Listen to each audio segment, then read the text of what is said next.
नमस्कार, शुभम मार्गदर्शन पे आपका स्वागत है। दोस्तों, कार्तिक महीना प्रारंभ हो चुका है। कार्तिक महीना आपको पता ही होगा नारायण को अति प्रिय है। इस महीने में तुलसी माँ की पूजा करना, सेवा करना, उनका विवाह करना जीवन से संपूर्ण समस्याओं को समाप्त कर देता है। गीता की माने तो गीता में भगवान श्री कृष्ण ने स्वयं कहा है कि माह में मैं अगहन हूँ और कार्तिक के समान प्रिय मुझे कोई माह नहीं है। तो इस माह में आपको तुलसी के विशेष प्रयोग बताऊंगी, जो कि करके आप अपनी मनोकामनाओं की पूर्ति करा सकते हैं। धन नहीं है तो उसे प्राप्त कर सकते हैं। यदि आपकी तबीयत ठीक नहीं रहती है तो वो भी कर सकते हैं।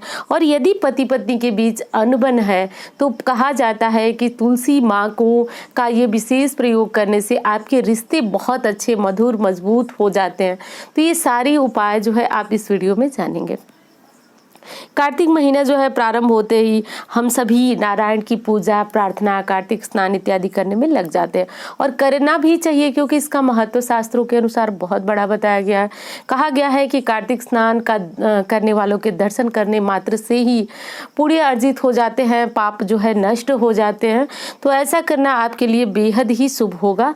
और इस महीने में करना आपको ये है कि तुलसी माँ तो हम सभी के घर गमले में होती है, कोई क्यारी में लगाता है, लेकिन जो सही विधि है वो माँ को गमले में, यानी कि तुलसी का चौरा होना ही होना चाहिए।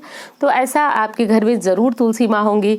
कम से कम 2 तुलसी आप अपने घर में जरूर रखें। एक तुलसी जिनका आप विवाह करें, जिनका आप जल से सिंचन कर रहे हैं, दूसरी तुलसी जो आप उनको नारायण को अर्पित करने के लिए उन्हें तोड़ सकते हैं।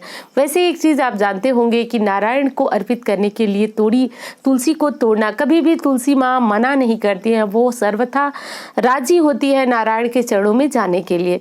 लेकिन हमारी भी जिम्मेदारी बनती है कि कार्तिक मास में जिन तुलसी की हम पूजा कर रहे हैं उनको बिल्कुल स्पर्श भी न करें। स्पर्श का अर्थ हुआ कि आप जो उन्हें चंदन वगैरह लगाते हैं वो चीज़ अलग है, उन्हें तोड़े नहीं। दूसरी तुलसी रखें जिसे तोड़कर नारायण के चरणों में समर्पित करें, भोग में समर्पित करें। आज का जो विशेष उपाय है वो मैं आपको तुलसी की मंजरी का उपाय बता रही हूँ। मंजरी, बहुत लोग पूछेंगे मंजरी क्या होती है। तो मंजरी वो होती है जो तुलसी में बीज लगी हुए भाग होते हैं। तो इनको बहुत दिनों तक वैसे ही तुलसी पे नहीं छोड़ना चाहिए। कहा जाता है कि तुलसी माँ को ये मंजरी बोझ लगती है, इसलिए समय समय पे इन्हें तोड़ सकते हैं, तोड़कर निकाला जाता है। काटिए बिल्कुल मत। कई प्रश्न आए थे कि क्या इनको काटा जा सकता है कैंची चाकू से? तो बिल्कुल नहीं, ये हाथों से बड़ी आसानी से टूट जाती हैं। और हाँ, तुलसी माँ को कार्तिक महीने में आप जो है 5 दिनों तक तुलसी माँ की मंजरी को नारायण को समर्पित करते हैं, चाहे माला बनाकर, चाहे इस तरह से भी। तो कहा जाता है, जो कि स्कंद पुराण में बताया गया है, कि जितना स्वर्ण आप चढ़ाएंगे लाभ मिलेगा, उतनी मात्र तुलसी की एक मंजरी चढ़ाने से नारायण जो है वो बहुत ज़्यादा प्रसन्न होते हैं, आपकी मनोकामनाओं को पूर्ण करते हैं। तो यदि आपके घर में तुलसी की मंजरी हो, वैसे तो होगी, सबके घरों में होगी, तो लगातार 5 दिनों तक आपको तुलसी की ये मंजरी चढ़ानी है नारायण के चरणों में और उनसे अपनी मनोकामना पूर्ति के लिए प्रार्थना करना है। चढ़ाने से पहले आपको एक काम करना है। सर्वप्रथम आप सुबह जग जाएं 4 बजे ब्रह्म मुहूर्त में। उसके बाद तुलसी की आप मंजरी तोड़ लें। ध्यान रहे, रविवार, एकादशी इत्यादि तिथियों में चाहे तुलसी का गमला कोई भी हो, आप वो तुलसी की पत्तियां, तुलसी की मंजरी, ये सारी चीज़ें बिल्कुल ना हटाएं। तो अब आपको क्या करना है कि 4 बजे सुबह उठ जाएं और उठने के बाद आप स्नान ध्यान से निवृत्त होकर के और विष्णु सहस्त्र नाम का पाठ आपको करना है। पाठ कैसे करना है? जो आप भोग प्रसाद चढ़ाएंगे चढ़ा लीजिए और एक तुलसी मंजरी सहित निकालें और निकाल कर नारायण के चरणों में समर्पित कर अपनी मनोकामनाओं को बोले। भगवान से प्रार्थना करें कि नारायण, मेरी ये जो कामना है वो सिद्ध हो जाए। मंजरी इस समय स्क्रीन पे भी देख सकते हैं, ये होती है तुलसी मंजरी।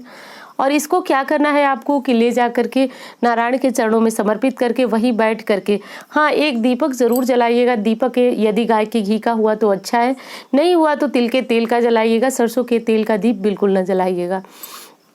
और बैठ करके वहीं पे आप नारायण कवच का पाठ कर सकते हैं, विष्णु सहस्त्र नाम का पाठ कर सकते हैं। और यदि कोई संकट है, जैसे कि कोई कारागार वगैरह का संकट है, बीमारी है, तो कोई आपको परेशान कर रहा है, इस प्रकार का कोई संकट है, तो गजेंद्र मोक्ष का पाठ कर सकते हैं, ललिता सहस्त्र नाम का पाठ कर सकते हैं। ये सारे पाठ आप बैठकर कर सकते हैं। सारी ये जो उपाय है वो ब्रह्म मुहूर्त में करना है। तो कार्तिक महीने में आपको ये उपाय 5 दिन कर लेना है। 5 दिनों में नारायण इतने ज़्यादा प्रसन्न हो जाते हैं कि कोई भी कामना हो, कोई भी कष्ट हो, अवश्य ही दूर हो जाता है। तो ये तुलसी मंजरी का उपाय बहुत आसान उपाय है, ये जरूर कीजिएगा।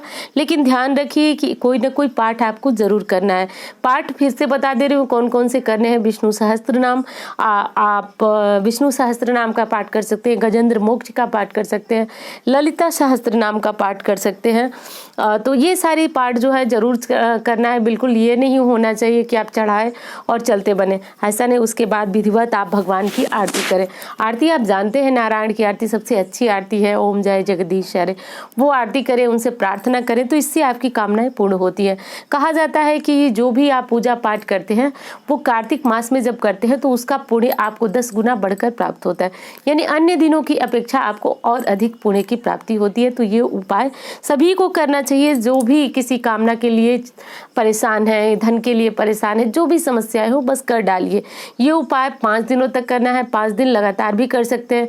जैसे कि बीच में शनिवार, बीच में रविवार या एकादशी आ रही है तो आप शाम को ही तुलसी पत्र जो मंजरी है वो तोड़ ले और तोड़कर चढ़ाई जाती हैं। कोई भी इसमें संशय न रखें कि तुलसी मंजरी बासी नहीं अर्पित की जाती, बिल्कुल अर्पित की जाती है। आप भी करिए और इस उपाय को करके देखिए। कार्तिक महीने में ये भाग्य उन्नति कराने वाला उपाय है, भाग्य बदलने वाला, भाग्योदय कराने वाला उपाय है, तो इसे अवश्य करें। और हाँ, एक चीज़ और कर दूँ, यदि वीडियो अच्छी लगे तो लाइक जरूर कीजिए और इस चैनल को भी सब्सक्राइब कीजिए, क्योंकि मार्गदर्शन पे आप सभी वीडियो देखते हैं, उसको बहुत अधिक जो है उनकी प्रशंसा भी करते हैं। तो ये भी चैनल जो है उसी तरह का है, मेरा है। आप तो देखते ही, मैं स्वयं इस पर बोलती हूँ, आपसे बातें करती हूँ, आपके प्रश्न जो होते हैं उनके वीडियो बनाकर उनका जवाब देती हूँ। तो इस चैनल को भी आप सब्सक्राइब कर लें और उसी तरह आप इसके साथ भी बने रहें। मैं यही चाहती हूँ। वीडियो अच्छी लगे तो एक लाइक जरूर दें। आपके लाइक से क्या होता है, मुझे बहुत बड़ी प्रेरणा, एक मोटिवेशन मिलता है। तो ऐसा जरूर करें और उम्मीद करती हूँ जानकारी आपको पसंद आएगी। धन्यवाद।